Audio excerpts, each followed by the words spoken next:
एक प्राथमिक स्कूल में अंजलि नाम की एक शिक्षिका थी। वह कक्षा 5 की क्लास टीचर थी। उसकी एक आदत थी कि वह कक्षा में आते ही हमेशा लव यू ऑल बोला करती थी, मगर वह जानती थी कि वह सच नहीं बोल रही। वह कक्षा के सभी बच्चों से एक जैसा प्यार नहीं करती थी। कक्षा में एक ऐसा बच्चा था जो उनको फटी आंख भी नहीं भाता था। उसका नाम राजू था। राजू मैली कुचली स्थिति में स्कूल आया करता था। उसके बाल खराब होते, जूतों के बंद खुले, शर्ट के कलर पर मैल के निशान होते। पढ़ाई के दौरान भी उसका ध्यान कहीं और होता था। मैडम के डांटने पर वह चौंक कर उन्हें देखता, मगर उसकी खाली खाली नज़रों से साफ पता लगता रहता कि राजू शारीरिक रूप से कक्षा में उपस्थित होने के बावजूद भी मानसिक रूप से गायब हैं। धीरे धीरे मैडम को राजू से नफरत सी होने लगी। क्लास में घुसते ही राजू मैडम की आलोचना का निशाना बनने लगता। सब बुराई उदाहरण राजू के नाम पर किए जाते। बच्चे उस पर खिलखिलाकर हंसते और मैडम उसको अपमानित करके संतोष प्राप्त करती। राजू ने हालांकि किसी बात का कभी कोई जवाब नहीं दिया था। मैडम को वह एक बेजान पत्थर की तरह लगता, जिसके अंदर आत्मा नाम की कोई चीज़ नहीं थी। प्रत्येक डांट, व्यंग और सजा के जवाब में वह बस अपनी भावनाओं से खाली नज़रों से उन्हें देखा करता और सिर झुका लेता। मैडम को अब इससे गंभीर नफरत हो चुकी थी। पहला सेमेस्टर समाप्त हो गया और प्रोग्रेस रिपोर्ट बनाने का चरण आया तो मैडम ने राजू की प्रगति रिपोर्ट में यह सब बुरी बातें लिख मारी। प्रगति रिपोर्ट माता पिता को दिखाने से पहले हेडमास्टर के पास जाया करती थी। उन्होंने जब राजू की प्रोग्रेस रिपोर्ट देखी तो मैडम को बुला लिया। मैडम, प्रगति रिपोर्ट में कुछ तो राजू की प्रगति भी लिखनी चाहिए। आपने तो जो कुछ लिखा है, इससे राजू के पिता इससे बिल्कुल नाराज हो जाएंगे।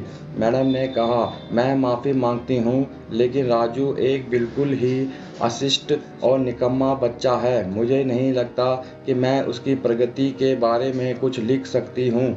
मैडम घृणित लहजे में बोलकर वहाँ से उठकर चली गई और स्कूल की छुट्टी हो गई। अगले दिन हेडमास्टर ने एक विचार किया और उन्होंने चपरासी के हाथ मैडम की डेस्क पर राजू की पिछले वर्षों की प्रगति रिपोर्ट रखवा दी। अगले दिन मैडम ने कक्षा में प्रवेश किया तो रिपोर्ट पर नज़र पड़ी। पलट कर देखा तो पता लगा कि यह राजू की प्रगति रिपोर्ट है। मैडम ने सोचा कि पिछली कक्षाओं में भी राजू ने निश्चय ही यही गुल खिलाए होंगे। उन्होंने सोचा और कक्षा 3 की रिपोर्ट खोली। रिपोर्ट में टिप्पणी पढ़कर उनकी आश्चर्य की कोई सीमा न रही जब उन्होंने देखा कि रिपोर्ट उसकी तारीफों से भरी पड़ी है। राजू जैसा बुद्धिमान बच्चा मैंने आज तक नहीं देखा। बेहद संवेदनशील बच्चा है और अपने मित्रों और शिक्षक से बेहद लगाव रखता है। अंतिम सेमेस्टर में भी राजू ने प्रथम स्थान प्राप्त कर लिया है। मैडम ने निश्चित स्थिति में कक्षा 4 की रिपोर्ट खोली। राजू ने अपनी माँ की बीमारी का बेहद प्रभाव पड़ा। उसका ध्यान पढ़ाई से हट रहा है। राजू की माँ को अंतिम चरण का कैंसर हुआ है। घर पर उसका और कोई ध्यान रखने वाला नहीं है, जिसका गहरा प्रभाव उसकी पढ़ाई पर पड़ा है।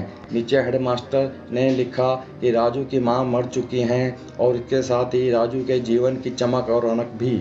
उसे बचाना होगा, इससे पहले कि बहुत देर हो जाए। यह पढ़कर मैडम के दिमाग पर भयानक बोझ हावी हो गया। कांपते हाथों से उन्होंने प्रगति रिपोर्ट बंद की।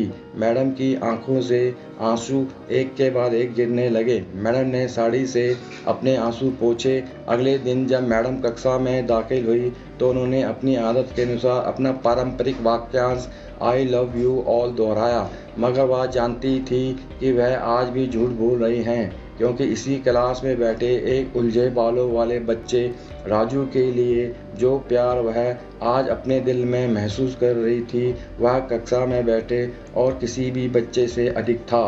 पढ़ाई के दौरान उन्होंने रोजाना दिनचर्या की तरह एक सवाल राजू पर दागा और हमेशा की तरह राजू ने सिर झुका लिया। जब कुछ देर तक मैडम से कोई डांट फटकार और सहपाठी सहयोगियों से हंसी की आवाज़ उसके कानों में ना पड़ी तो उसने अचंभे में सिर उठाकर मैडम की ओर देखा। अप्रत्याशित उसके माथे पर आज बल न थे, वह मुस्कुरा रही थी। उन्होंने राजू को अपने पास बुलाया और उसे सवाल का जवाब बताकर जबरन दोहराने के लिए कहा। राजू 3-4 बार के आग्रह के बाद आखिरकार बोल ही पड़ा। इसके जवाब देते ही मैडम ने न सिर्फ खुद खुश होकर तालियां बजाई बल्कि सभी बच्चों से भी बजवाई। फिर तो यह दिनचर्या बन गई। मैडम हर सवाल का जवाब अपने आप बताती और फिर उसकी खूब सराहना तारीफ करती। प्रत्येक अच्छा उदाहरण राजू के कारण दिया जाने लगा। धीरे धीरे पुराना राजू सन्नाटे की कब्र फाड़ कर बाहर आ गया। अब मैडम को सवाल के साथ जवाब बताने की जरूरत नहीं पड़ती। वह रोज बिना त्रुटि उत्तर देकर सभी को प्रभावित करता और नए नए सवाल पूछकर सबको हैरान भी करता। उसके बाल अब कुछ हद तक सुधरे हुए होते, कपड़े भी काफ़ी हद तक साफ होते, जिन्हें शायद वह खुद धोने लगा था। देखते ही देखते साल समाप्त हो गया और राजू ने दूसरा स्थान हासिल कर कक्षा 5वीं पास कर लिया, यानी अब दूसरी जगह स्कूल में दाखिले के लिए तैयार था। कक्षा 5वीं के विदाई समारोह में सभी बच्चे मैडम के लिए सुंदर उपहार लेकर आए और मैडम की टेबल पर ढेर लग गया। इन खूबसूरती से पैक हुए उपहारों में से एक पुराने अखबार में बदतर तरीके से पैक हुआ एक उपहार भी पड़ा था। बच्चे उसे देखकर हंस रहे थे। किसी को जानने में देर न लगी कि यह उपहार राजू लाया होगा। मैडम ने उपहार के इस छोटे से पहाड़ में से लपक कर राजू वाले उपहार को खोलकर देखा तो उसके अंदर एक महिलाओं द्वारा इस्तेमाल करने वाली इत्र की आधी इस्तेमाल की हुई शीशी और एक हाथ में पहनने वाला एक बड़ा सा कड़ा कंगन था जिसके ज़्यादातर मोती झड़ चुके थे। मैडम ने चुपचाप इस इत्र को खुद पर झिड़का और हाथ में कंगन पहन लिया। बच्चे यह सब देखकर हैरान रह गए, खुद राजू भी। आखिर राजू से ना रहा गया और मैडम के पास आकर खड़ा हो गया। कुछ देर बाद उसने अटक अटक कर मैडम को बोला, आज आप में से मेरी माँ जैसी खुशबू आ रही है। इतना सुनकर मैडम की आंखों में आंसू आ गए और मैडम ने राजू को अपने गले से लगा लिया। राजू अब दूसरी स्कूल में जाने वाला था। राजू ने दूसरी जगह स्कूल में दाखिला ले लिया था। समय भी इतना लगा। दिन सप्ताह महीने और महीने साल में बदलते भला कहाँ देर लगती है। मगर हर साल के अंत में मैडम को राजू से एक पत्र नियमित रूप से प्राप्त होता जिसमें लिखा होता कि इस साल कई नए टीचर से मिला मगर आप जैसी मैडम कोई नहीं थी। फिर राजू की पढ़ाई समाप्त हो गई और पत्रों का सिलसिला भी समाप्त हो गया। कई साल आगे गुजरे और मैडम रिटायर हो गई। एक दिन मैडम के घर उसकी मेल में राजू का मेल मिला जिसमें लिखा था, इस महीने के अंत में मेरी शादी है और आपके बिना शादी की बात मैं सोच भी नहीं सकता। एक और बात, मैं जीवन में बहुत सारे लोगों से मिल चुका हूँ, आप जैसा कोई नहीं है। आपका डॉक्टर राजू। साथ ही मेल में विमान का आने जाने का टिकट भी मौजूद था। मैडम खुद को हरगिज न रोक सकी। उन्होंने अपनी पति से अनुमति ली और वह राजू के शहर की ओर रवाना हो गई। शादी के दिन जब वह शादी की जगह पहुंची तो थोड़ी लेट हो चुकी थी। उन्हें लगा समारोह समाप्त हो चुका होगा, मगर यह देखकर उनके आश्चर्य की सीमा न रही कि शहर के बड़े डॉक्टर, बिजनेसमैन और यहाँ तक कि वहाँ पर शादी कराने वाले पंडित जी भी थक गए थे कि आखिर कौन आना बाकी है। मगर राजू समारोह में शादी के मंडप की बजाय गेट की तरफ टकटकी लगाए उनके आने का इंतजार कर रहा था। फिर सबने देखा कि जैसे ही एक बुढ़ी औरत ने गेट से प्रवेश किया, राजू उनकी ओर लपका और उनका वह हाथ पकड़ा जिसमें उन्होंने अब तक वह कड़ा पहना हुआ था और उन्हें सीधा मंच पर ले गया। राजू ने माइक हाथ में पकड़कर कुछ यूं बोला, दोस्तों, आप सभी हमेशा मुझसे मेरी माँ के बारे में पूछा करते थे और मैं आप सबसे वादा किया करता था कि जल्द ही आप सबको उनसे मिलाऊंगा।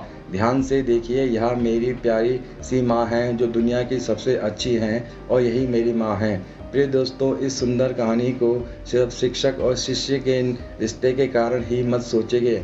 अपने आसपास देखें, राजू जैसे कई फूल मुरझा रहे हैं जिन्हें आपका जरा सा ध्यान, प्यार और स्नेह नया जीवन दे सकता है। दोस्तों, उम्मीद करता हूँ आपको यह ज्ञानवर्धक कहानी पसंद आई होगी और आपको इस कहानी से ज़रूर कुछ सीखने को मिला होगा। कमेंट करके अवश्य बताएं। पसंद आए तो चैनल को लाइक, शेयर और सब्सक्राइब ज़रूर करें। धन्यवाद।